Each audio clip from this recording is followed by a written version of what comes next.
सेवी अगर पार्टी के अंदर है तो वो तो हमारा विकास करेगा, वो तो हमारा विकास करेगा। हम उसके पास जाएंगे अपनी गुहार लेके कि भाई जी आप पार्टी के अंदर हो तो हमारा ये काम है, ये काम आप करवा दीजिए।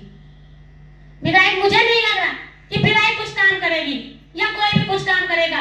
इस बार की यात्रा काल में कितने लोग परेशान रहे, सब लोग परेशान रहे। किस तरह से लोगों ने अपने व्यवसाय होटल छोड़ के भाग गए, लोगों के ढाबे तोड़े गए रास्ते में। क्या कर रहा था करीब 6 महीने में एक तिरपाल का ढाबा लगाया था अपने कमाने के लिए, क्या कर रहा था, कोई उसकी जमीन थोड़ी हड़प रहा था वो।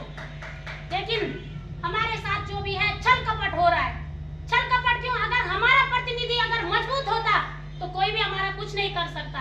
लेकिन हमारे साथ एक मजबूत एक दावेदारी से जो समाज सेवी कुलदीप भाई थे, कर्मठ जुझारू गरीबों के मसीहा, जो हमारे लिए बहुत मतलब संघर्ष कर रहे थे कि आगे बढ़ने के लिए कि मैं अपनी घाटी को आगे बढ़ाऊंगा। तो एक कुलदीप रावत जी थे और जो लीडरशिप थी केदार घाटी के लिए वो कुलदीप रावत जी थे। कोई बात नहीं, पार्टी ने अपना डिसीजन लिया है तो लेने दो। लेकिन हमारा एक ही निर्णय, एक ही सवाल, एक ही जवाब है पार्टी से। चाहे पार्टी का कोई भी यहाँ पे अगर प्रतिनिधि है, सुन भी रहा है अगर कोई पार्टी वाला, हम खुले कह रहे हैं एक बार कुलदीप भाई को पद दो पार्टी के अंदर। पद भी ऐसा नहीं कि जो पद किसी काम का नहीं है, अच्छा सा पद दो, उसके बाद हम सपोर्ट करेंगे। अगर हमारे भाई को पद नहीं मिला, ऐसा ही टाला गया, तो हम जो हमारे विचार है हम किसी पे जोर नहीं देंगे, किसी भी अपने संगठन वाले को जोर नहीं देंगे कि आप यही वोट दो, हम किसी को जोर नहीं देंगे। हमारे बड़े भाई समाज सेवी ने हर किसी के घर घर जाके सेवा की है। गोंडार में एक बेटी करंट पे जली थी, उसका इलाज भाई कुलदीप रावत जी ने किया। क्यों? आशा नाट्या तो उस क्षेत्र की विधायक थी, वो क्यों नहीं गई? वो क्यों नहीं गई उसका इलाज करवाने के लिए? कुलदीप भाई तो देहरादून में रहता था ना, कुलदीप भाई क्यों आए? वो बड़े समाज सेवी थे, उनके अंदर एक गरीबों के लिए जिज्ञासा है कि मैं इनको कैसे करके आगे बढ़ाऊं, इनको कैसे करके।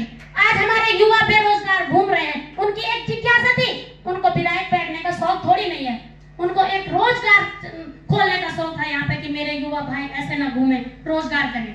लेकिन सब चीज हमारे साथ चलता, लेकिन हम मजबूती से हैं। हम ऐसा मत सोचना पार्टी कि ये संगठन टूट जाएगा, ये संगठन हमारे जान चले जाएगी लेकिन तब भी नहीं टूटेगा। 13,000 पिछले साल थे, अभी हम 17,000 करीब कुलदीप भाई के साथ लोग हैं कि जो हम अपने संगठन से अड़े हुए हैं। हमें अपने भाई की सेवा, और मैं यही चाहती हूँ आप लोगों के सुझाव हैं, आप अपना सुझाव रखिए कि भाई जी का डिसीजन क्या था। कुछ मजबूरियां भी होती हैं, कुछ कारणवश भी होते हैं, 2 साल थे, लेकिन आगे के लिए आपने अपने सुझाव रखने हैं कि हमें किस तरह से भाई जी का साथ देना है। और भाई जी से मेरा एक ही निवेदन है कि जो 2 साल बीच में है, इन 2 सालों के बीच प्रति माह एक बैठक तो होनी चाहिए हमारी, प्रति माह एक बैठक होनी चाहिए जिसमें केदार घाटी के लोगों को भी लगे, विधायक कोई भी बन जाए, लेकिन उनको लगे कि समाज सेवी कुलदीप रावत हमारे साथ फिर भी तैयार है और फिर भी खड़ा है, तो हमें इस बैठकों को करना चाहिए, हर पब्लिक के बीच जाना चाहिए। और मैं चाहती हूँ कि मैं भी एक समाज सेवी हूँ, और इतने केदार घाटी में जब मैं ट्रैक कर रही थी तो सारे लोगों के मुंह में यही था कि अगर बीजेपी कुलदीप भाई को टिकट देगी तो हम पार्टी नहीं देखेंगे, हम प्रत्याशी को देखेंगे, हम पार्टी को नहीं देखेंगे, हम प्रत्याशी को देखेंगे।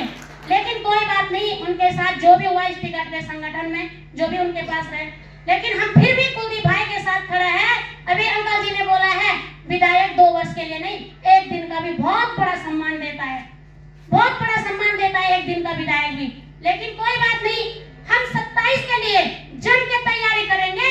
अगर अभी हम 14,000 17,000 लोग हैं तो 27 के लिए हम 40,000 लोग बनने चाहिए, 40,000 लोग, कि जो हम 40,000 लोग कुलदीप भाई के साथ भारी मतों से 27 में विधायक बनाएंगे। तो मैं आप लोगों से यही चाहती हूँ कि जो आपका प्यार है, जो आपका स्नेह है, जो आपका हमारे लिए अपने दिल में जो भी जिज्ञासा है प्यार की, उसको देखकर मुझे बहुत खुशी हुई। एक बार तो मैं निराश भी हो गई थी कि हम चुनाव नहीं, लेकिन अभी आप लोगों का प्यार देख के लग रहा है कि हम चुनाव ही लड़ रहे हैं। हम क्या है कि चुनाव ही लड़ रहे हैं। आप लोगों ने इतनी बड़ी मात्रा में आके हमारा सम्मान बढ़ाया, हमारा सहयोग किया, तो भाई समाज सेवी ही रहेंगे और समाज सेवी के नाम से ही जाने जाएंगे। उनका कहना है मैं समाज सेवी हूँ। आपने देखा होगा नहीं तो बड़े बड़े कुर्ते पैजामे पहनते हैं। आज 12 साल हो गए हैं और इतनी मीटिंगें हुई हैं और ये 2 चुनाव हमने लड़े हैं, पर मैंने अपने भाई को कभी कुर्ता पैजामे में नहीं देखा है। कुर्ता पैजामा करके समाज सेवा नहीं होती है, कुर्ता पैजामा लगा के समाज सेवा नहीं होती है। जिसकी अगर जिज्ञासा समाज सेवा की होगी वो साधारण कपड़ों में ही समाज सेवा कर सकता है, क्योंकि बड़े भाई ने बचपन से अपने गरीबी देखी है और उन्होंने गरीबों के बारे में वो हमेशा सहयोग करते हैं कि ये लोग आगे बढ़े, इनको रोजगार मिले, ये किसी से मांगे ना। तो मैं भाई जी का बहुत तहे दिल से स्वागत करती हूँ और अभी हम भाई जी के साथ सब डट के खड़े हैं और ऐसा ही खड़ा रहना चाहिए। सभी भाइयों से बहनों से मेरा निवेदन है कि हम बराबर फोन संपर्क में भी रहना चाहिए कि हम अभी भी भाई के साथ हैं और अपने साथ अगर 2 नहीं है उनको भी खींचना है। आने वाले 27 में 40